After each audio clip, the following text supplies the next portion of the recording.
Hello and welcome back to Planescape Torment Enhanced Edition with me, Bardon. The nameless one, time is precious. Dakon, who just Let spoke us not there, squander it here. Anna and Mort. If we have a quick look at the map, I haven't been here. I just looked at it off screen. So got the Art and Curio Gallery. I don't think I've actually been in there. Done. So we're gonna go and see what that place is all about. So is that it there? No, it's over here. That's probably why I haven't found it. Ah, yeah, there it is. Okay.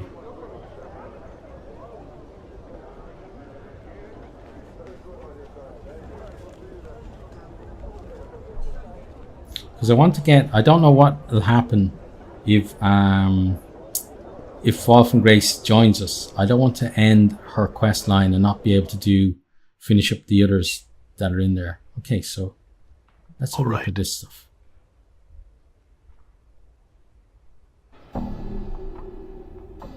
Dark Birds of Ocanthus. Several shards of black crystal or ice swirl within the freezing wind that this ornate pedestal gives forth.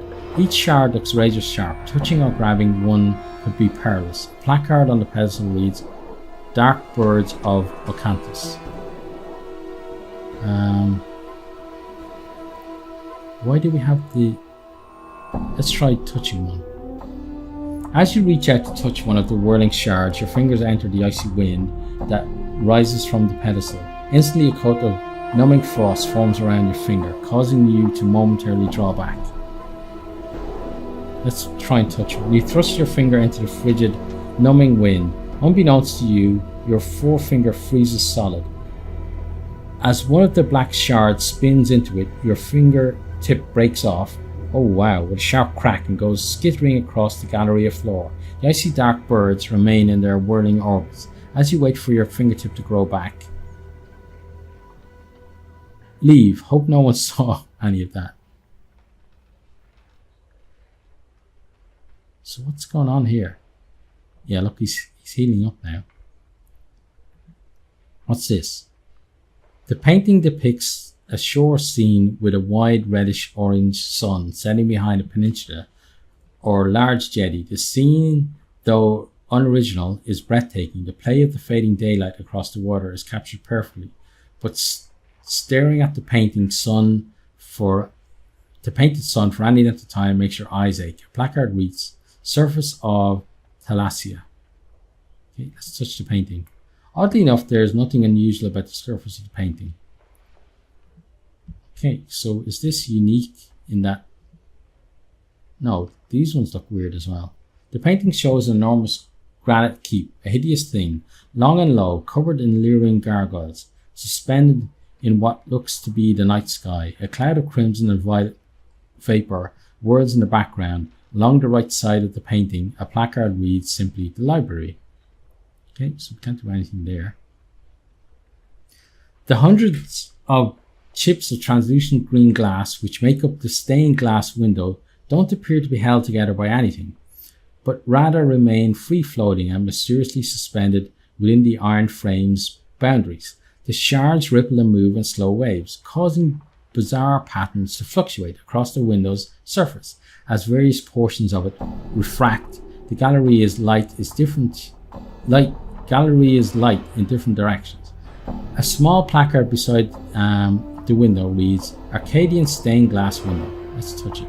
You reach out to touch the undulating glass shards, but you find you cannot do so. Your hand stops just short of the surface of the glass. We're not going to punch the glass.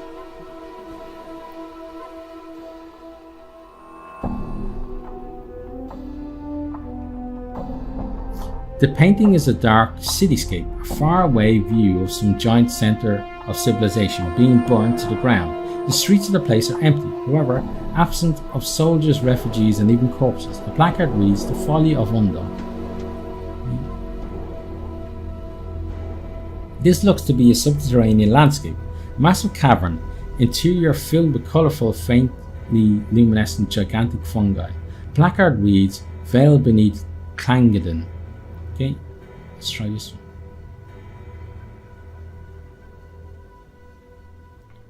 This is a portrait of a grotesque, hook-nosed old crone. The hag's flesh is a sickly blue-grey colour. Her eyes glow red like the embers of a dying fire. Her chin, long and sharp, juts forward in an extreme underbite. 2 yellowed canines protrude upwards from her lower jaw, like small tusks.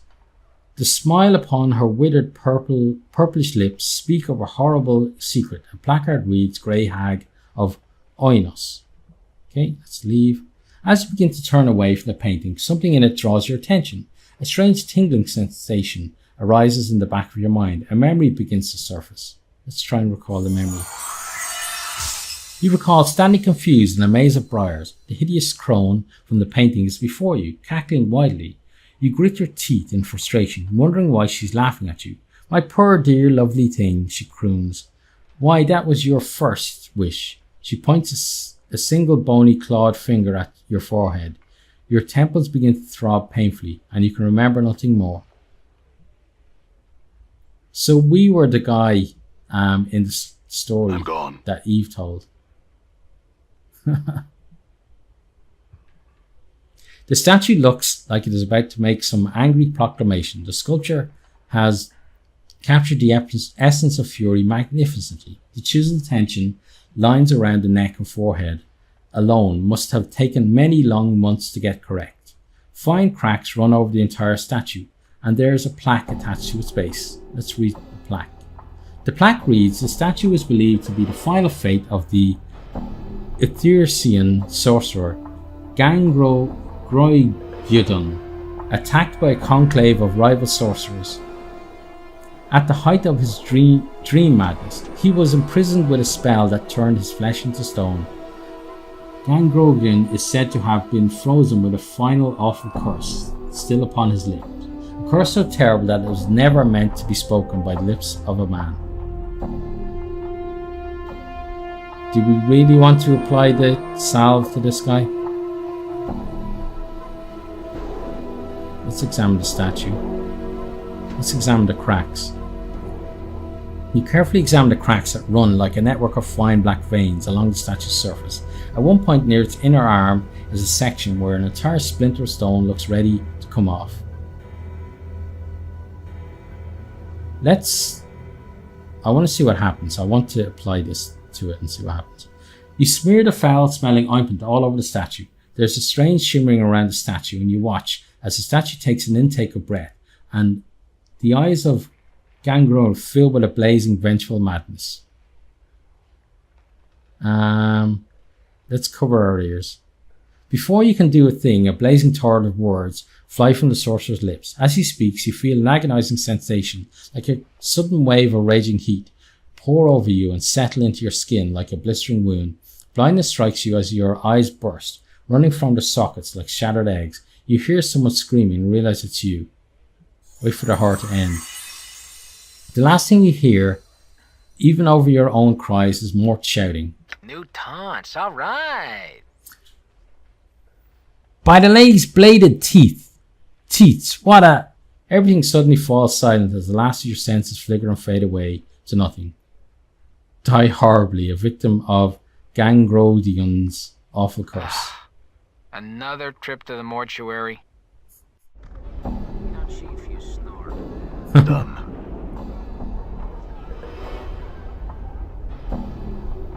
Okay, so we need to go to Clerk's Ward again. But that was worth it. Nice story. Let's travel there. I'm gone. This fast travel is really good. Makes things so much easier.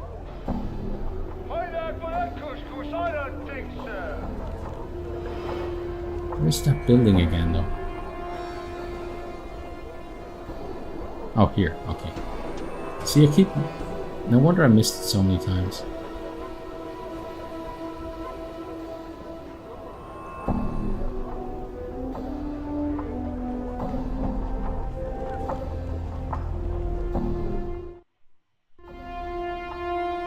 Okay, so the statue is gone, which makes sense.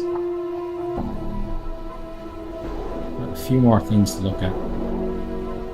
So we'll be there, and then these ones here. The surface of this painting, a wild collage of vivid colours, ripples constantly as if it were the surface of a pond during a light rain.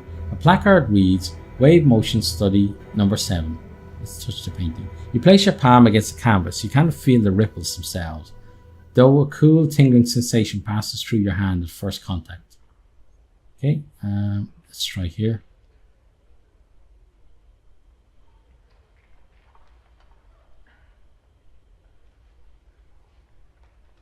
A brilliant ruby statuette stands on its pedestal, carved into the image of a winged humanoid.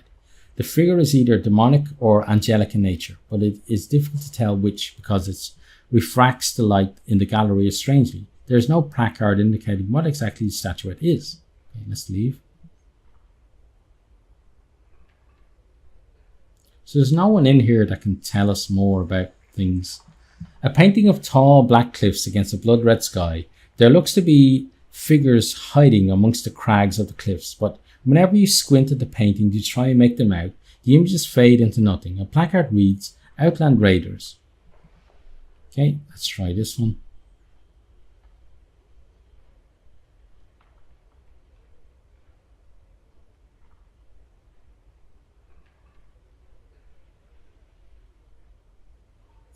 This painting, an abstract work of greens and purples, rides and ripples as it's watched. Closer examination reveals that the actual painted image is changing rather than the canvas itself. A placard states, Moments glance from the walls of Mokchma.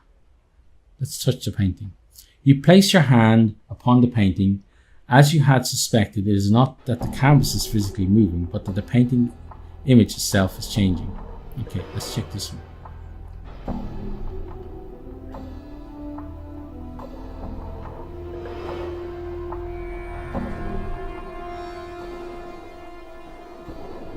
The painting shows what looks to be an infinitely long stream of bilious green gas, stretching off into the darkness. The horizon of a blasted rocky plain can be seen in the lower right-hand corner of the painting.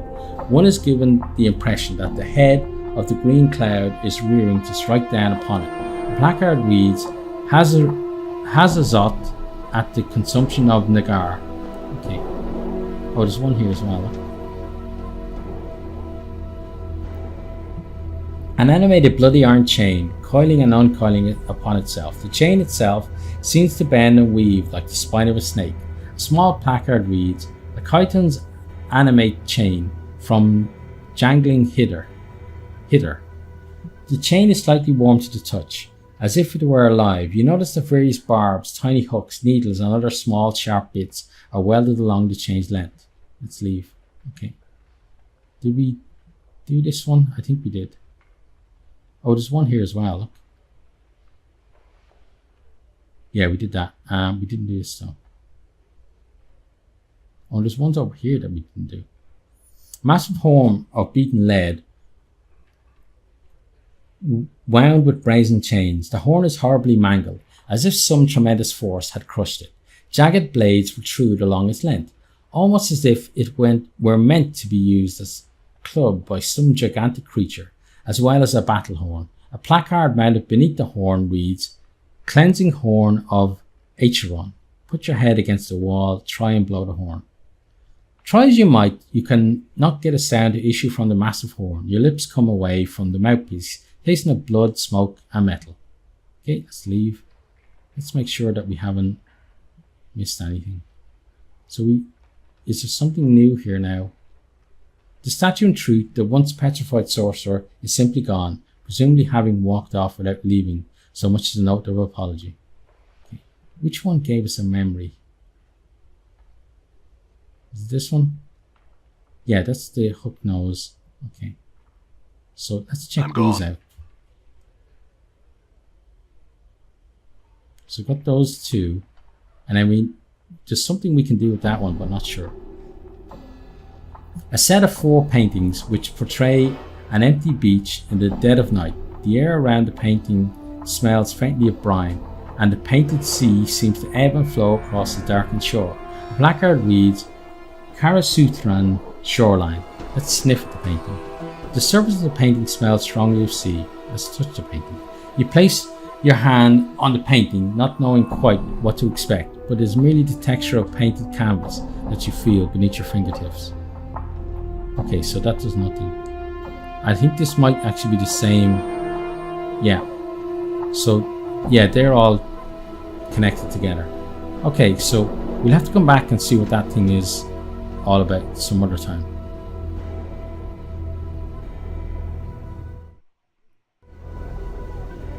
All right. Okay, so now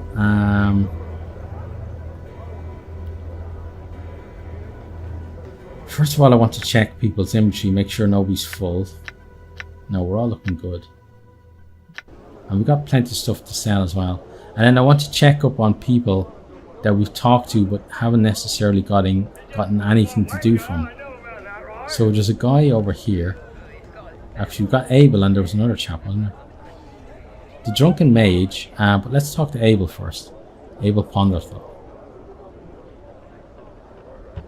Abel smiles at your approach. Ah, good sir, we meet again. You know, I was thinking. He begins talking at length of his work as a research consultant in the Hall of Records, giving you sentence by sentence description of various interesting conversations he had with co-workers that week.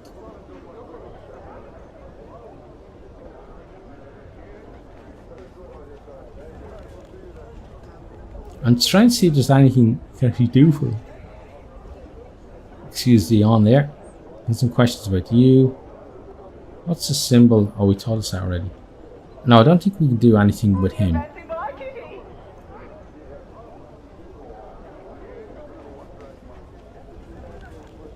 Okay, let's talk to you. Oh, we need to talk to her as well again, if we can. This older man is staring into a stein of ale, misery etched into his features. The battered pewter mug is an unusual one, lightly engraved with strange runes and bearded faces and covered with a coat of thin frost. He looks up as you approach him. Greetings, sir. He seems slightly tipsy. Something wrong? He sighs, belches into his hand and nods as he takes another pull of ale. Aye, something's wrong, alright. I've gone and lost my apprenticeship. Okay, so we told us before. What's that mug you got there? This, he looks down at the pewter mug. I won this in a dice game. It's enchanted to keep wherever it is freezing. Something wrong.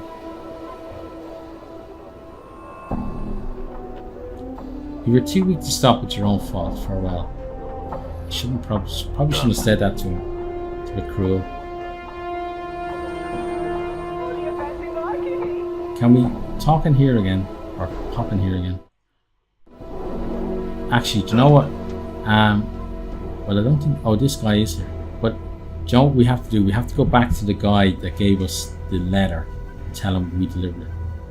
You see Enos. He turns as you enter and it fixes you with a tired gaze. There are dark sacs beneath his eyes and he looks as if he has not been sleeping. Greetings, Enos. You again. Enos frowns slightly as he stares at you. What is it you want? I had some questions for you.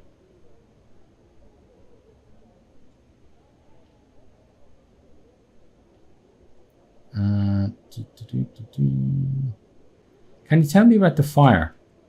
There is nothing much to say about the matter. It was a strange localized fire. I cannot imagine what would have been precious in the documents that were burned, but someone must have wanted them destroyed. Okay? Any luck in locating the person responsible? No, neither the Harmonium nor the Mercy Killers have had any fortune in locating the person. Can you tell me what was burned? A number of old legacies were burned, and some mementos and other keepsakes of value only to me. Legacies? They are contracts that are deliverable at the death of a client. Okay. Yeah, there's not much we can do with him, but we can head on back to the guy that was at the market, wasn't it? Done.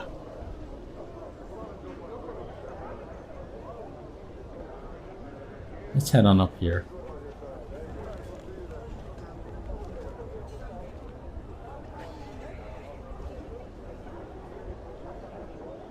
Who are you? Oh, you're just a regular guy. Okay. Right, so we want to go to lower ward, I think. Let's go there. I'm gone. And then I want to talk to the guy that stands here and tell him we've done what he wanted us to do. Are you going to attack us?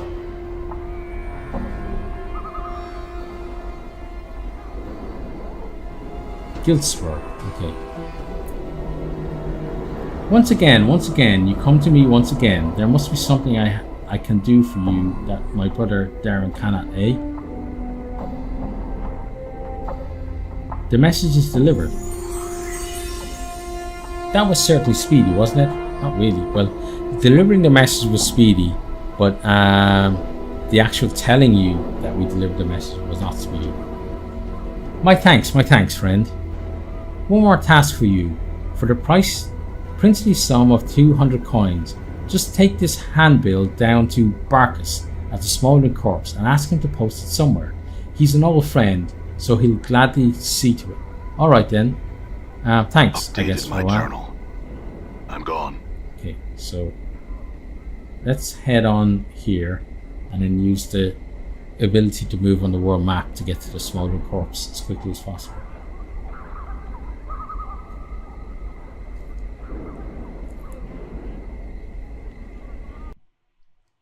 Okay, so Smouldering Corpse is here, isn't it?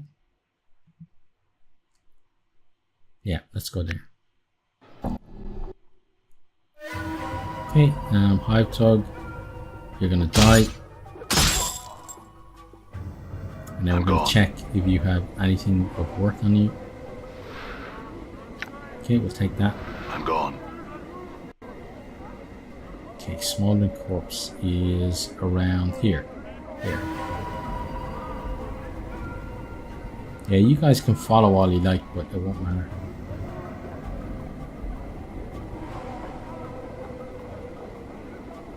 Okay, let's get in here.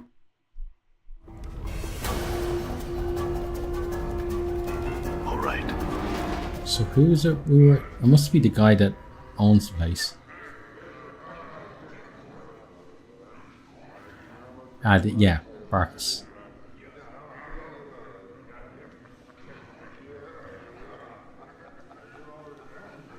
Back again. What now? You said you had my eye. I'd like it back now. 500. Alright, here. It's a deal. He produces a dark, wax-stoppered, white mouth bottle from his pocket. You hear the sound of liquid sloshing around inside it, along with a heavier, squishier noise. Opening it, the stench of some sort of preservative agent nearly makes you gag. Floating in the viscid muck is an eyeball. You'd better figure out what you want to do with that, now you've exposed it to the air. You might as well put a pickled egg in the jar for all the good it'll do. Make up your mind, Cutter. Pickled egg or not. Let's tear out an eyeball and place this one in the socket. With a moment's hesitation, you reach into your socket and pop your eye into the palm of your hand. The bartender helpfully severs the optic nerve and directs your hand to the jar of goo that sits on the bar. You deposit your eye into the preservative, wrap your fingers around the old one and slide it into your empty socket. The pain of this entire operation is incredible. After a moment though, you can feel the optic nerve reattaching itself to this new eye, and suddenly you are hit by a flash of memory. Okay, let's absorb it.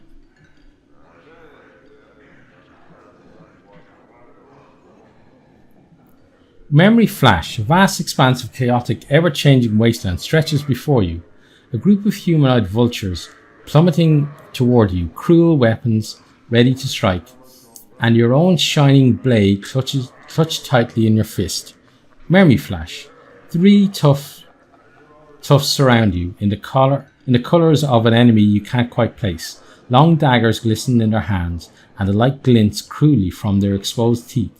You glance at your scarred hands and know that soon they'll be covered in blood. Memory flash. An enormous frog-like creature comes bounding over, through, under, chaos stuff. headed for you with a mouth full of teeth. You hurl your javelin through the shifting matter and pin the creature to a sudden stone plinth.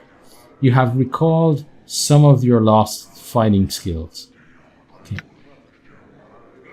Ask more questions of Barkus. Giltspur, the auctioneer, wanted you to post his handbill. Giltspur, eh? Let me take a look at that. He takes the handbill from you and looks it over. He frowns at you and says, all right, tell him I put it up. Anything else you want? Nothing more, thanks. Farewell. I think there'll be nothing more probably in this particular episode as well, because we're out of time.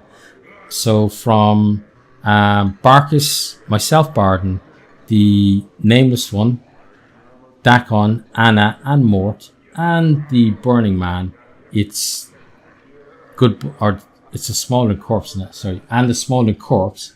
It's goodbye, and we really do hope to see all of you next time. Thanks for watching this video. I hope you enjoyed it. If you did, maybe you'll hit the subscribe button there on the right and check out some other videos here on the left.